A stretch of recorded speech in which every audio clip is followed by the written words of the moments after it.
யாத்ராகமம் 32. மோசே மலையிலிருந்து இறங்கி வர தாமதிக்கிறதை ஜனங்கள் கண்டபோது அவர்கள் ஆரோனிடத்தில் கூட்டம் கூடி அவனை நோக்கி, எகிப்து தேசத்திலிருந்து எங்களை அழைத்து கொண்டு வந்த அந்த மோசேக்கு என்ன சம்பவித்ததோ அறியோம். ஆதலால் நீர் எழுந்து எங்களுக்கு முன் செல்லும் தெய்வங்களை எங்களுக்காக உண்டு பண்ணும் என்றார்கள். அதற்கு ஆரோன், உங்கள் மனைவிகள் குமாரர் குமாரத்திகளுடைய காதுகளில் இருக்கிற பொன்னணிகளை கழற்றி என்னிடத்தில் கொண்டு வாருங்கள் என்றான். ஜனங்கள் எல்லாரும் தங்கள் காதுகளில் இருந்த பொன்னணிகளை கழற்றி ஆரோனிடத்தில் கொண்டு வந்தார்கள். அவர்கள் கையிலிருந்து அவன் அந்த பொன்னை வாங்கி சிற்ப கருவியினால் கருப்பிடித்து ஒரு கன்றுக்குட்டியை வார்ப்பித்தான்.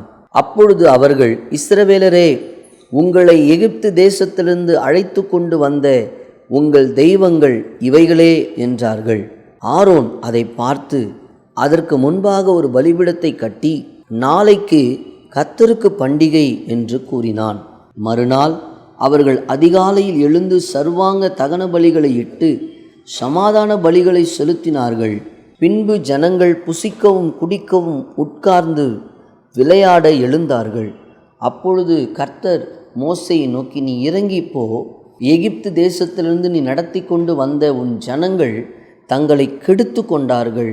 அவர்களுக்கு நான் விதித்த வழியை அவர்கள் சீக்கிரமாய் விட்டு விலகினார்கள்.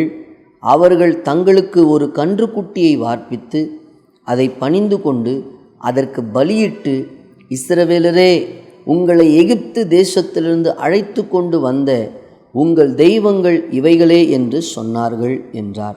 பின்னும் கர்த்தர் மோசேயை நோக்கி, இந்த ஜனங்களை பார்த்தேன், இவர்கள் வணங்கா கழுத்துள்ள ஜனங்கள். ஆகையால் என் கோபம் இவர்கள் மேல் மூளவும் நான் இவர்களை அழித்து போடவும் நீ என்னை விட்டுவிடு, உன்னை ஒரு பெரிய ஜாதியாக்குவேன் என்றார். மோசே தன் தேவனாகிய கர்த்தரை நோக்கி, கர்த்தாவே, தேவரீர் மகா பலத்தினாலும் வல்லமையுள்ள கையினாலும் எகிப்து தேசத்திலிருந்து புறப்பட பண்ணின உம்முடைய ஜனங்களுக்கு விரோதமாக உம்முடைய கோபம் பற்றி எரிவது என்ன? மலைகளில் அவர்களை கொன்று போடவும் பூமியின் மேல் இராதபடிக்கு அவர்களை நிர்மூலமாக்கவும் அவர்களுக்கு தீங்கு செய்யும் பொருட்டே அவர்களை புறப்பட பண்ணினார் என்று எகிப்தியர் சொல்வானேன்? உம்முடைய கோபத்தின் உக்கிரத்தை விட்டு திரும்பி உமது ஜனங்களுக்காக தீங்கு செய்யாதபடிக்கு அவர்கள் மேல் பரிதாபம் கொள்ளும். உமது தாசராகிய ஆபிரகாமையும் ஈசாக்கையும் இஸ்ரவேலையும் நினைத்தருளும். உங்கள் சந்ததியை வானத்து நட்சத்திரங்களைப் போல பெருக பண்ணி நான் சொன்ன இந்த தேசம் முழுவதையும் உங்கள் சந்ததியார் என்றைக்கும் சுதந்தரித்து கொள்ளும்படிக்கு அவர்களுக்கு கொடுப்பேன் என்று உம்மை கொண்டே அவர்களுக்கு ஆணையிட்டு சொன்னீரே என்று கெஞ்சி பிரார்த்தித்தான். அப்பொழுது கர்த்தர் தமது ஜனங்களுக்கு செய்ய நினைத்த தீங்கை செய்யாதபடிக்கு பரிதாபம் கொண்டார். பின்பு மோசே மலையிலிருந்து இறங்கினான். சாட்சி பலகைகள் 2 அவன் கையில் இருந்தது. அந்த பலகைகள் இருபுறமும் எழுதப்பட்டிருந்தது. அவைகள் இந்த பக்கத்திலும் அந்த பக்கத்திலும் எழுதப்பட்டிருந்தது. அந்த பலகைகள் தேவனால் செய்யப்பட்டதாயும் அவைகளிலே பதிந்த எழுத்து தேவனால் எழுதப்பட்ட எழுத்துமாய் இருந்தது.